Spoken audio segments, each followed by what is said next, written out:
Ahead on CBN NewsWatch, President-elect Donald Trump backing off some campaign promises. Find out how the realities of the presidency are changing him. Plus, genocide, churches destroyed, and a city decimated. We'll show you the evil impact of ISIS and how American Christians are responding with a project of hope. And the miracle that came after Thanksgiving.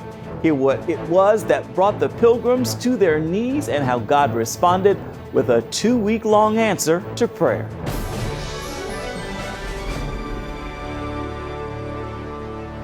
Thank you so much for joining us for CBN NewsWatch. I'm Ephraim Graham. Donald Trump is at his Mar-a-Lago residence in Florida for Thanksgiving.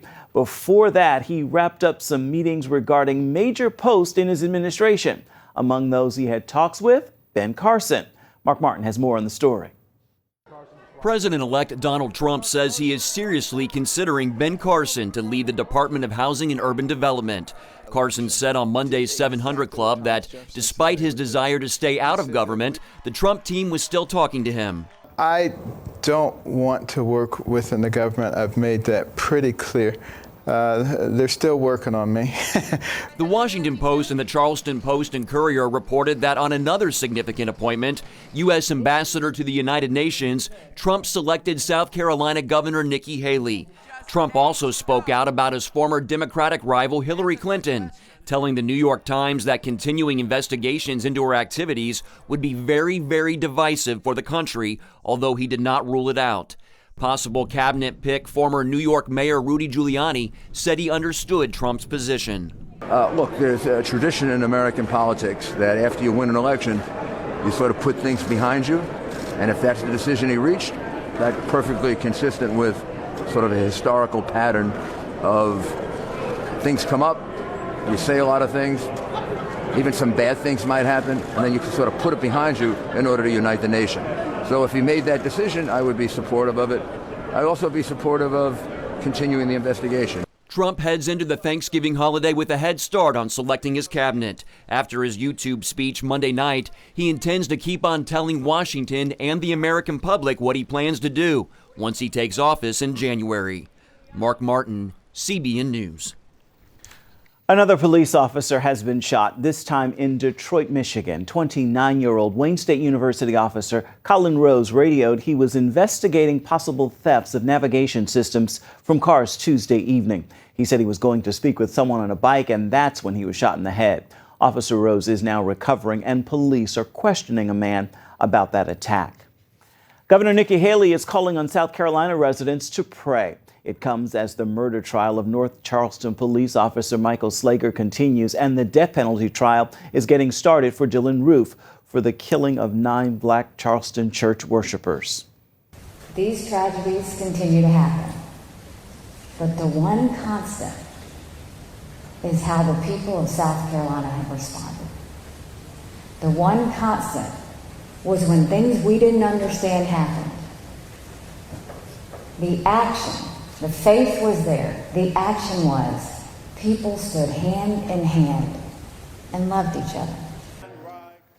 Governor Haley spoke at Mother Emanuel AME Church in Charleston. She said when tragedies strike, the residents of South Carolina look for people to love instead of people to hate. 3 couples won a federal appeals court to renew their challenge to a North Carolina law that allows magistrates to decline to perform same-sex marriages. The Fourth Circuit Court of Appeals in Richmond says a lower court was in error by dismissing the challenge back in September. The judge had ruled 2 gay couples and an interracial couple lacked evidence of any harm from the law and could not sue. A small number of magistrates in North Carolina have recused themselves from officiating all marriages for at least 6 months. The law allows court clerks to decline because of any religious objections. One of the fashion designers who helped Michelle Obama with clothes for 4 years is now refusing to do the same for Melania Trump. The designer says she is so opposed to Melania's husband, Donald Trump, she in good conscience could not work for Melania. Thousands have tweeted their support of the designer. But as Jenna Browder reports, this is opening them up to charges of hypocrisy. No one's likely to try to force the anti-Melania fashion designer to work with the incoming First Lady. But religious liberties defender Ryan Anderson wonders why florists and cake makers who oppose providing their products to gay weddings don't get the same kind of hands-off treatment. The double standard here is really amazing.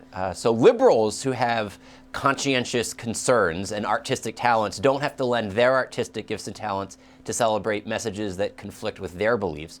But conservatives, they're called bigots and discriminators, and they're going to be forced under massive government fines to use their artistic services to celebrate things that they don't believe in. Some say vendors who won't service a gay wedding are practicing discrimination, just like lunch counters refusing to serve African Americans in the Jim Crow days.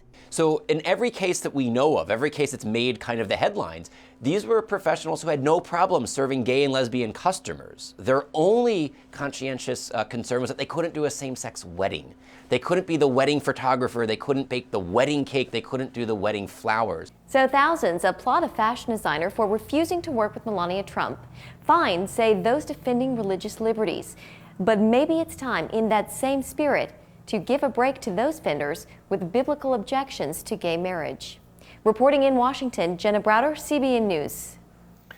The mayor of Providence, Rhode Island, has signed an executive order creating a new Muslim advisory board for the city. The move will allow Muslims to guide the mayor's policy decisions affecting the Muslim community. WPRO-AM reports the mayor cited Rhode Island's founding principle of religious liberty and tolerance during a signing ceremony.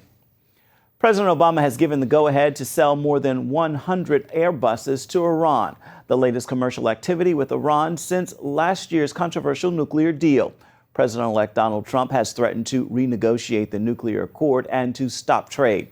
Meanwhile, House Republican leaders are urging President Obama to stop taking any more actions with Iran that could reinforce the nuclear deal before he leaves office. The Palace of Westminster in the UK is being lit red tonight to remember those persecuted for their faith. The move is part of the Red Wednesday campaign created by the Catholic charity Aid to Churches in Need. As you can see, churches, synagogues, and Christian groups have joined the effort. The campaign aims to highlight religious persecution is at an all-time high. The palace, which contains the two houses of Parliament, will join with Westminster Abbey and Westminster Cathedral in the UK. U.S. forces took out a bridge that leads into Mosul in the battle to retake the city from ISIS. As fighting intensifies, the airstrikes leave the city with only one functioning bridge. The goal is to stop the Islamic State supply lines into Mosul. The progress of the campaign has been slow as Iraqi forces avoid using overwhelming power in order to protect the 1 million civilians trapped in the city. Nearly 70,000 people have been displaced in the latest fighting. The battle to drive ISIS from Mosul brings hope to the millions of refugees forced from their homes, but liberating Iraq's second largest city will come at a high cost. CBN News recently visited the Yazidi city of Sinjar, nearly destroyed by the Islamic State. As Chris Mitchell explains, it is a picture of what Mosul might look like when finally set free. Parts of Sinjar today look like ruins from ancient times or a destroyed city from a world war. ISIS did much of this destruction, while street fighting and Allied airstrikes did the rest. Before ISIS left Sinjar, they took terrorism to a whole new level. Behind me is one of the churches they destroyed. They also laid mines, set booby traps, and destroyed many other buildings. It wasn't just buildings. ISIS tried to wipe out the Yazidis, this peaceful religious ethnic group in northern Iraq. This is one of the mass grave sites outside the city of Sinjar. There's about 28 sites like this around here. You can see some clothes and human bones. About 1,500 Yazidis were killed. Most of them were men, but some were women and children. And the test for young boys was, if they raised their arm and had any underarm hair, they could be killed. Feels heavy and wrong. Dave Eubank of the Free Burma Rangers came to help the Yazidi people. If anybody wants to know why you need to stop ISIS, you look at this. These are women and children and men, every kind of person, every age. You have little baby skulls this big with the front teeth bashed in. You can look, there's no teeth in the whole front nasal cavity. They're just smashed in like with a rifle or something. To slaughter whole families like that. And they're right there, not very far away, just probably about 1,000 yards away is ISIS. Eubank says the war fought here is the same war facing the West. These are our brothers and sisters. It's coming to us anyways. This is the war we didn't choose, and it's coming. It's already come to America. So we don't have a choice. Rationally, you don't have a choice. You have to stop this. Morally, much more importantly, we need to stop this for the sake of these people. So that's what I think the lesson learned is when evil comes, you don't wait. It's like an infection. You don't wonder if it's going to get better. You immediately attack it. That's how you start the healing. After visiting the site, we found this man who witnessed the massacre. When I saw this, I couldn't do anything. I was in the mountain defending our position since ISIS didn't capture Mount Sinjar. I felt sorry because I couldn't help. We couldn't come down. During the fighting to capture the city from ISIS, the fighting went street to street and underground. This is one of the tunnels that ISIS dug throughout Sinjar. There was one on the other side, an entrance on the other side of the road. Under the road came here, and you just follow this down, and this goes to another building. This is how they fought the war, the battle for Sinjar. This one tunnel stretched through 5 buildings. Military experts expect ISIS has dug numerous tunnels like this one inside Mosul. In urban fighting, it gives the defenders of the city a big advantage. The city itself is littered with the debris of war. For example, this poster warns about picking up any leftover explosives. Yet in the midst of this danger and destruction, there's a sign of life, a playground. This is a gift from Reload Love, which is a church in Albuquerque.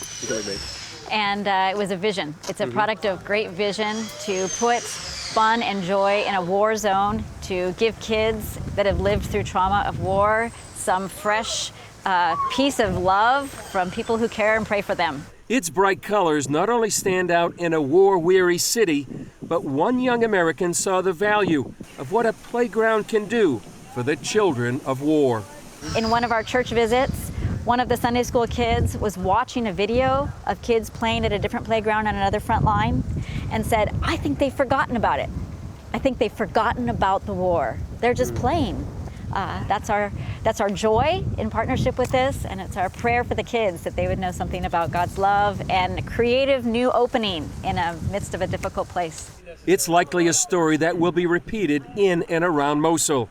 But the playground stands as a sign of hope in a place, among a people, and in a region where hope seems to have fled. Chris Mitchell, CBN News, Sinjar, northern Iraq. Coming up, when a chief saw what God did, he became a Christian. We'll show you how God answered the pilgrims' prayers and launched a Thanksgiving miracle.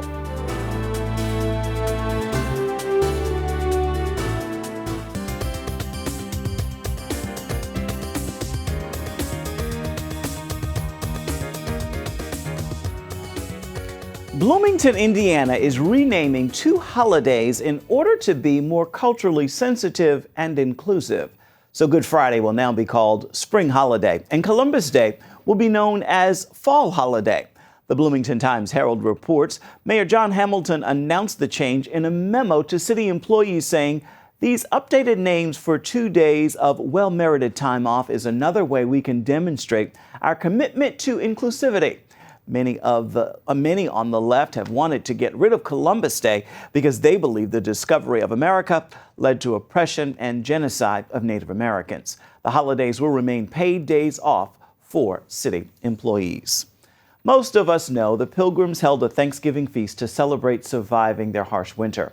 Another part of history is fairly unknown. As Paul Strand reports from Plymouth, Massachusetts, an even more impressive miracle saved the Pilgrims and nearby Indian tribes just 2 years later. Plymouth, Massachusetts pulls out all the stops for Thanksgiving. A parade filled with historical reenactors, lots of bands, lots of floats, lots of cheer and fun. But it was a much more somber tone on the very first holiday. As Pilgrim reenactor Leo Martin reminds us, that's because Pilgrims in 1621 had survived a first tragic winter that killed 51 of their 102 people. And then their first crop after had thrived. And I thought that they ought to thank God for that. So they had a Thanksgiving. Martin and his wife run the faith-based Jenny Museum to keep the memory of our Pilgrim forefathers' faith alive. He related how the friendly Chief Massasoit brought 99 braves to the first Thanksgiving, which turned into a 3-day celebration. They played games, they shot off guns, they had competitions, and really bonded, which is very important. because you have to understand that because hunters came here before the Pilgrims and captured Indians as slaves, there was a little bit of animosity there. Then 1623 brought a drought that threatened to wipe out all the crops of Plymouth Plantation and nearby Indian tribes. Everything wilted. On a Wednesday morning, Governor Bradford turned to his people and he said, we need to get on our knees and have to ask God what we've done wrong. The settlers realized their colony, even their lives, were on the line. And they began to pray. 90 degrees, not a cloud in the sky. 9 in the morning they started, noontime nothing. 2 in the afternoon, 4 o'clock, a little cloud right above the plantation. And by 6 o'clock it began to rain. The miracle had begun over the plantation, but now God had to grant a special kind of rain.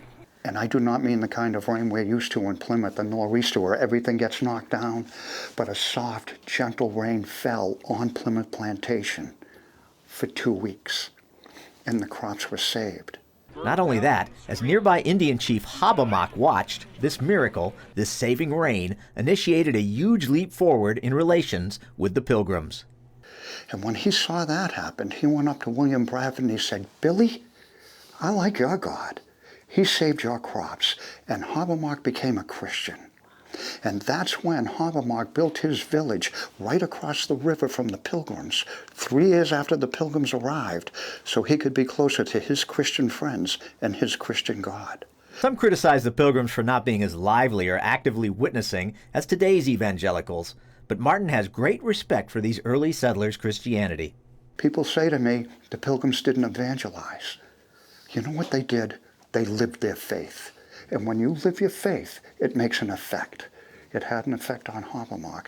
Paul Strand, CBN News, reporting from Plymouth, Massachusetts.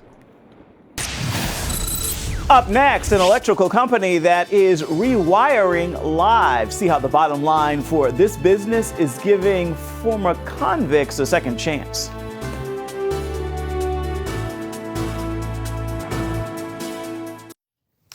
Finding a job can be next to impossible for people with a criminal record. So one Colorado business is trying to help out by giving ex-convicts who've turned their lives around a second chance. CBN's Stephanie Riggs brings us the story. The obvious sights and sounds here. Electricians wiring a new building. The not so obvious thing going on here is the wiring of new lives.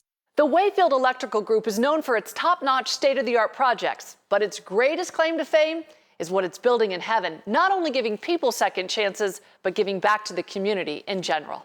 I think it's part of how I'm wired. It's part of my faith, you know. None of us are perfect. All of us have made choices in the past that we'd look back and say, I would do that differently. So I think we're always looking forward and looking at the best in people and believing in them. And we want to build a place where people care about each other and it's a community. And no matter what's happened in the past, we can move through that and get to a better place. Carla Nugent is one of the co-founders of Wayfield Electrical Group, a business of light. I was doing cocaine, you know, pretty much anything I could get my hands on, which eventually, along down the lines, you know, many years later, about 10 years later, when I found meth, and then completely habitual at that, stopped doing everything.